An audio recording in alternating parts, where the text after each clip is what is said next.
Here we are at the end of season 1, but there is still so much to talk about. I can finally talk about Tori, my love for Nick and Tao's awkward friendship, Nick's growth, and everything with Charlie. Let's dive right in. Tori. Every time Tori is on screen, I love her, but it's never enough to talk about in a video. Until now.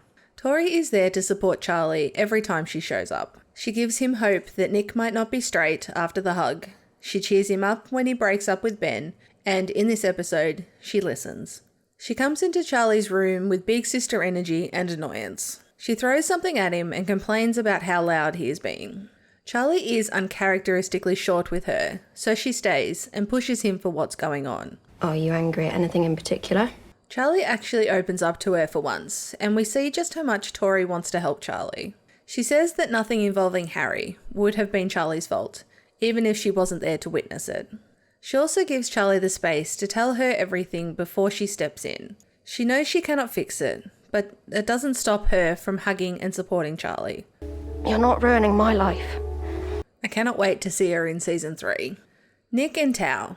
I love every awkward Tao and Nick scene in this show. They are so different in so many ways, but when it's just them, they're so open to each other.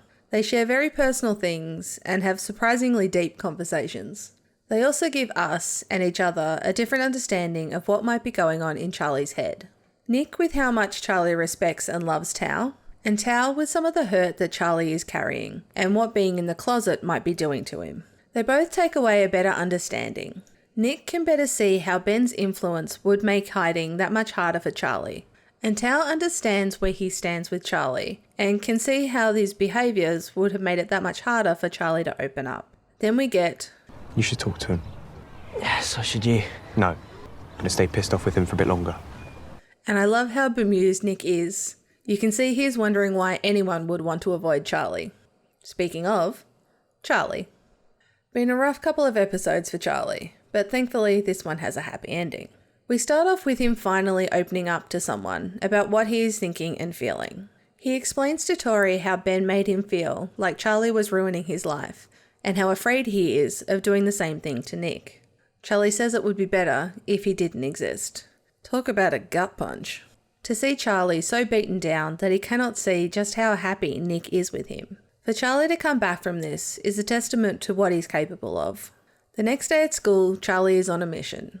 To fix things with Tao and to avoid Nick. He fails at both, which leads him to quitting the rugby team. This is the most logical step for him, as it allows him to be with his friends on the sports day and to stay away from Nick.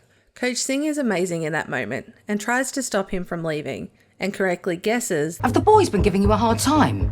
Trying to hide from all of his problems, Charlie retreats to his safe place, the art room.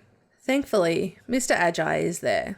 He comments on Charlie having a repeat of last year and hiding out a lot. He says Charlie can stay, but before he walks out, he gives some of the best advice in the show. Don't let anyone make you disappear, Charlie. This provides Charlie with the clarity he needs to do what's right, regardless of the potential fallout. He goes back to the sports day and saves Tao from having to run. Tao thanks him for the save, and Charlie, unlike before when he was trying to act as if everything was okay, apologises for what he did. He owns up to his mistake, and when they connect after the race, they both say they're sorry for how they handled the situation, and both admitted they were wrong. They can finally move forward together. Charlie runs and wins the race against Ben, but his real victory is what happens after. Charlie finally confronts Ben, taking his power back. Ben does not go down quietly, threatening to expose Nick, but Charlie is done and threatens Ben right back, saying, Do you want me to go around telling people about me and you? It lacks a little because we know, and Charlie confirms, that he would never do that. But Charlie gets the ultimate win by saying, But you don't get to make me feel like crap anymore just because you hate yourself. And that is worth everything. Charlie stands on his own 2 feet, confident and in control. It's such a powerful moment and allows him to finally move on and start to build something real with Nick. Nick has spent most of the season learning about himself, but in this one, we really see that he's learning about Charlie and what he's prepared to do to keep him. Nick spends the first half of the episode trying to reach out to Charlie. He does this in the hallway, asking if they can have lunch together, and is very hurt when Charlie says no. He goes looking for Charlie and ends up having lunch with Tao and learning more in the process. He even tries to message Charlie and desperately swipes up to see a comment that's just not there. He wants so badly to connect with Charlie, but respects him enough not to track him down until the rugby match. Rugby is something that they've shared, and being out there without Charlie feels wrong for him. He's looking for Charlie everywhere and every moment that he can. When he finally spots Charlie in the crowd, standing above everyone, Nick doesn't think. He just runs to him. To hell with the consequences and all the people watching, Nick needs Charlie, and he goes for it. He doubles down on this when he takes Charlie's hand and they walk off together. I love that Mr. Agi just lets them go. Aren't you going to tell Nick Nelson that he has to do the match? Nah, I'm good. He's just so happy for them. We will come back to the corridor and the date in a second, because I want to address something else first. Do we think the whole school knows that they're dating after this? Because I'm in two minds about it. A part of me is like, how could you miss this? It is so obvious that they're together. Did you see them walk off? And the other part is, if I didn't know them personally, would I just not care what happened at all? Nick and Charlie spend so much time next season worrying about coming out, but then all the important people like Imogen and Nick's three mates already know, but the people in the hotel room have no idea. I suppose it makes sense. You pay attention to what matters to you, but I still think it's a little strange that they stress so much after it being so obvious here. Let me know your thoughts in the comments below. Okay, back to the corridor, and Nick is straight to the point. I don't want to break up. He highlights what he's learnt about Charlie, that people have hurt him, and that he thinks Nick would be better off without him. But Nick tells him he's wrong. My life is way better because I met you. In one moment, Nick does and says everything Charlie needs to hear. Nick starts rambling, and just like Nick stopped Charlie rambling after their first kiss, Charlie stops Nick's rambling here. Charlie says he believes Nick, and they share a kiss right there in the hall where anyone could see. Nick no longer cares. Then they get to go on their just them date, and it's so much fun. Then Nick finally says the two things Charlie desperately wants to hear. That Nick wants to come out to the important people, so Charlie no longer has to hide, and that they're boyfriends. You're my boyfriend! I'm your boyfriend! We're boyfriends! And neither of them could be happier. Coming out.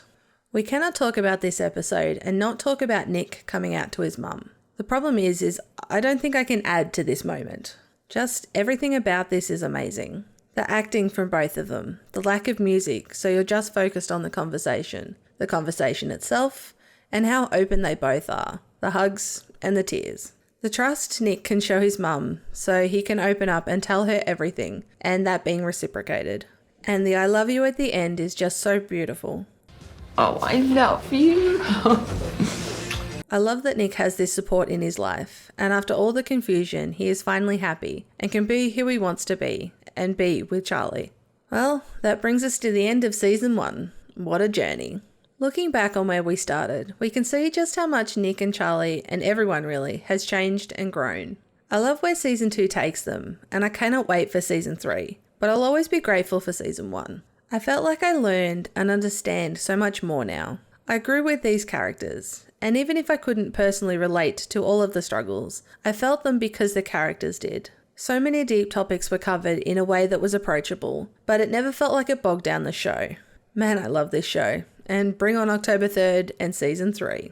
Don't forget to subscribe for more Heartstoppers content, and as always, thanks for watching, and let's see what other secrets we can uncover next time on Nerdy Investigations. You're my favourite person. Nick. I need you to believe me. Nick, I believe you.